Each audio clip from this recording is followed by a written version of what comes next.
पंडित जी थे। वो रोज घर घर जाकर भागवत गीता का पाठ करते थे। एक दिन उन्हें एक चोर ने पकड़ लिया और कहा, तेरे पास जो भी है मुझे दे दो। तब पंडित जी बोले कि बेटा, मेरे पास कुछ भी नहीं है, तुम एक काम करना, मैं यही पड़ोस के घर में जाकर भागवत गीता का पाठ करता हूँ। वो यजमान बहुत दानी लोग हैं। जब मैं कथा सुना रहा होऊंगा तुम उनके घर में जाकर चोरी कर लेना। चोर मान गया। अगले दिन जब पंडित जी कथा सुना रहे थे तब वो चोर भी वहाँ आ गया। तब पंडित जी बोले कि यहाँ से मीलों दूर एक गांव है, वृंदावन।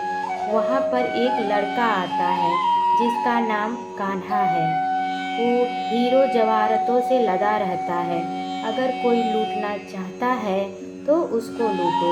वो रोज रात को उस पीपल के पेड़ के नीचे आता है जिसके पास बहुत सी झाड़ियाँ हैं। चोर ने ये सुना और खुशी खुशी वहाँ से चला गया। वो चोर अपने घर गया और अपने बीबी से बोला कि आज मैं एक कान्हा नाम के बच्चे को लूटने जा रहा हूँ। मुझे रास्ते में खाने के लिए कुछ बांध कर दे दो। पत्नी ने कुछ सत्तू उसको दे दिया और कहा कि बस यही है जो कुछ भी है। चोर वहाँ से ये संकल्प लेकर चला कि अब तो मैं उस कान्हा को लूट के ही आऊँगा। वो पैदल ही पैदल टूटे चप्पल में ही वहाँ से चल पड़ा। रास्ता में कान्हा का नाम लेते हुए वो अगले दिन शाम को वहाँ पहुँचा जो जगह उसे पंडित जी ने बताई थी। अब वहाँ पहुँचकर उसने सोचा कि अगर यही सामने खड़ा हो गया तो बच्चा मुझे देखकर भाग जाएगा, तो मेरा यहाँ आना बेकार हो जाएगा। इसलिए उसने सोचा क्यों न पास वाली झाड़ियों में ही छुप जाऊं।